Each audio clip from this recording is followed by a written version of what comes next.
Salutations, everyone. It's me, Scott McClelland, here, of course, in the Diablo Manor.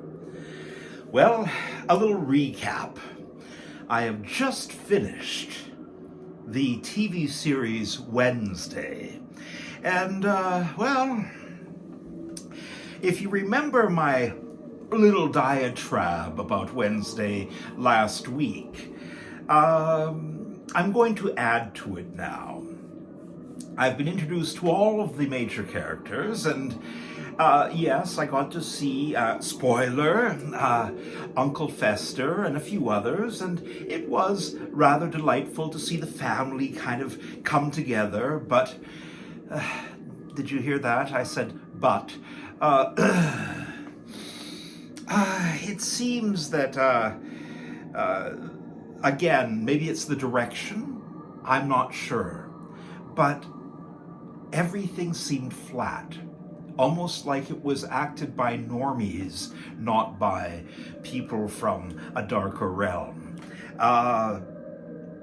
When I looked at Uncle Fester, I was really excited because he had a bit of the old Fester look from the 1960s, and of course a bit of the Fester look from the 1990s, and he sounded good in a sense, but sadly, again, the acting, I hate to say this, was not over the top enough to actually bring him to life. And so again, much like Wednesday in the past when I spoke of her, I find Uncle Fester is not a completely rounded Adam-esque character. Now let's get back to Jenna Ortega. Yes, I do know her name now because I have done some research, and I really was wanting to enjoy and love this show. Here we are. I'm at the end of the series. I just finished watching it only a few moments ago, and I have to say, I'm still not a big fan. Jenna Ortega is a lovely young girl, but as it stands, what can I say?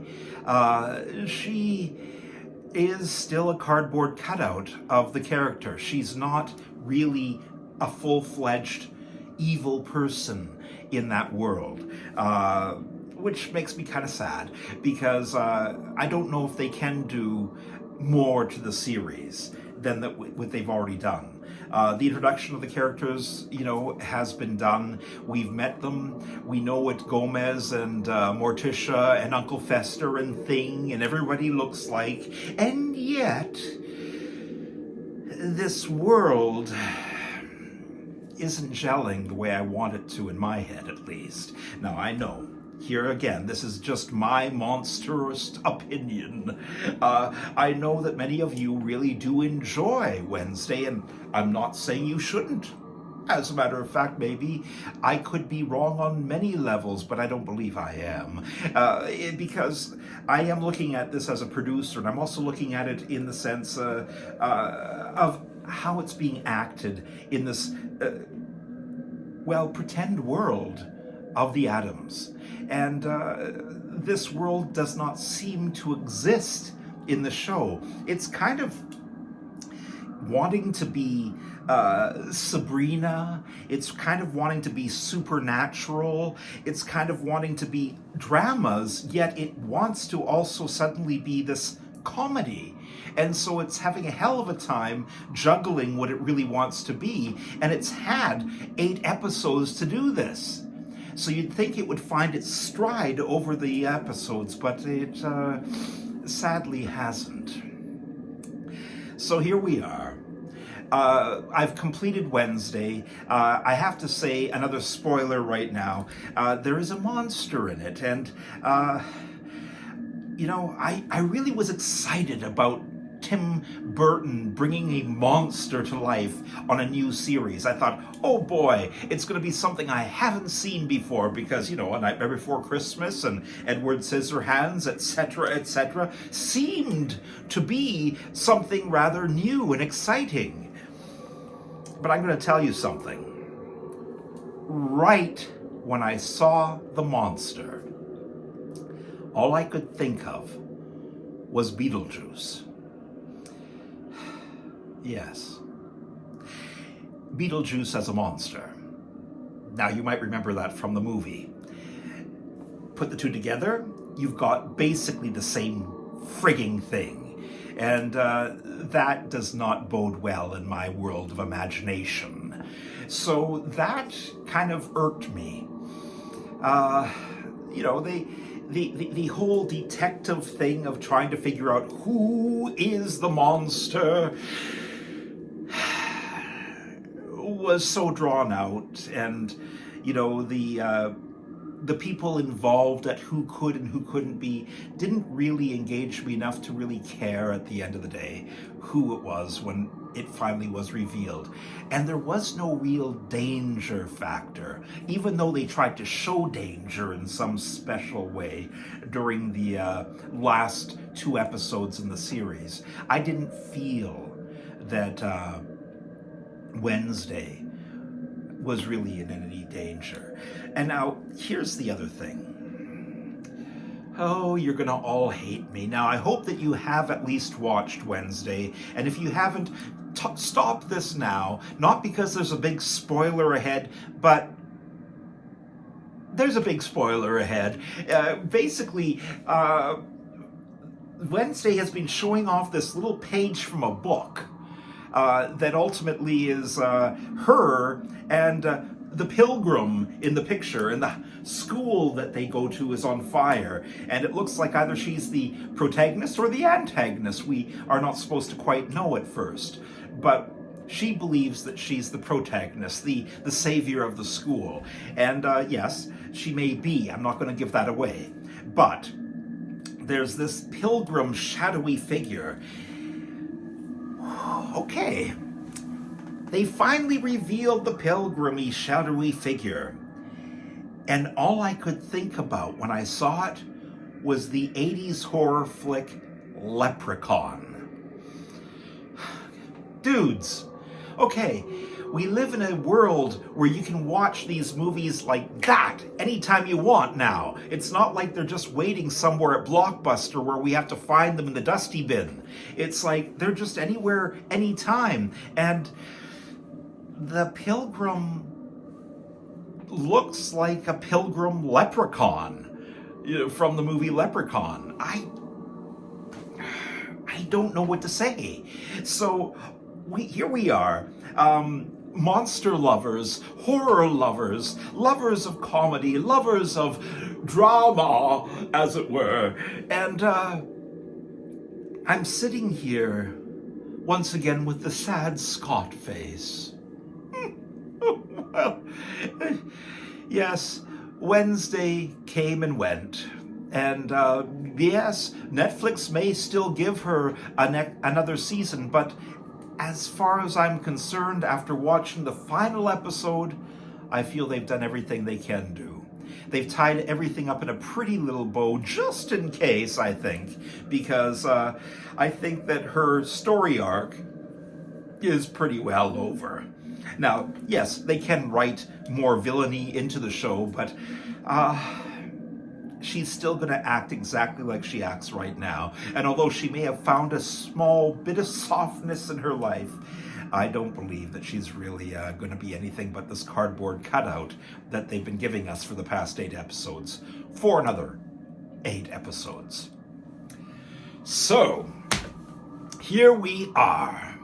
I'm not going to talk about Wednesday anymore this evening, or this afternoon, or this morning, whenever you are actually watching me right now. I'm here for a completely new episode. That was a recap, basically, of my thoughts after watching the full series. Because when I actually came on the first time, in my first episode with the Opinionated Monster, I talked about what I was feeling when I saw the first episode of Wednesday. Now we can put it aside. Away it goes. I have just finished also watching And I did this over the past week because I think it's time to start to reel in some of these little gems that are on Netflix and on Prime and other channels of the like. I started watching a TV series about a year ago called Archive 81. And I decided to revisit it because I felt that it was very importante to watch it again, because I couldn't remember if I really liked it or if I really hated it. And so I began to watch it, and I discovered I really liked it. Now, this is a show that is a wonderful production on many levels, and it's a modern film noir, as it were. It's actually quite unusual because it made me feel like I was watching a 1949 film noir movie in every episode, and there was this very surreal feeling that took place in watching it, because you lose track of what time means, and you start questioning the reality in the show, and even your own reality while you're watching it, because they really do take you on a bit of a ride. And for those of you that have not seen Archive 81, not Area 51, but Archive 81, please find it. It's on Netflix, and it is a show about a person that has a proficiency at fixing old videotapes. He loves kitschy old B horror movies, and he's given a project by a company, and it's to basically clean up and fix these old Hi-8 tapes. Now, Archive 81 was a podcast a while back, like 5-6 years ago, and it's loosely based on Archive 81, the actual podcast. I say loosely because I think that this is rather deep water that they get into very quickly in this lovely series. Now, I'm just going to disappear for a moment, so if you will excuse me, I'm just getting my notes. Excuse me just for a minute. And I'm back. Now, these people that are in the show, some of them you may actually remember from other shows, like Martin Donovan, who plays Virgil Davenport in the show. Now, here's the thing.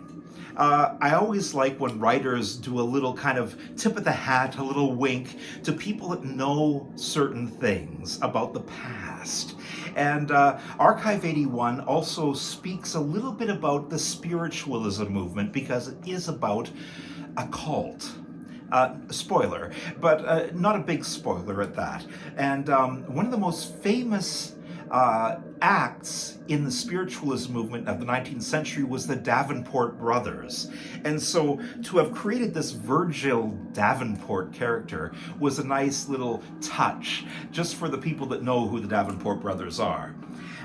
But that's really nothing to do with the story, except for the fact that, yes, there is some mysticism involved here, and definitely a cult that is slowly being revealed through these strange little Hi-8 videotapes. Now, the stars and starlets of the show are like Dina Shihabi, who plays Melody.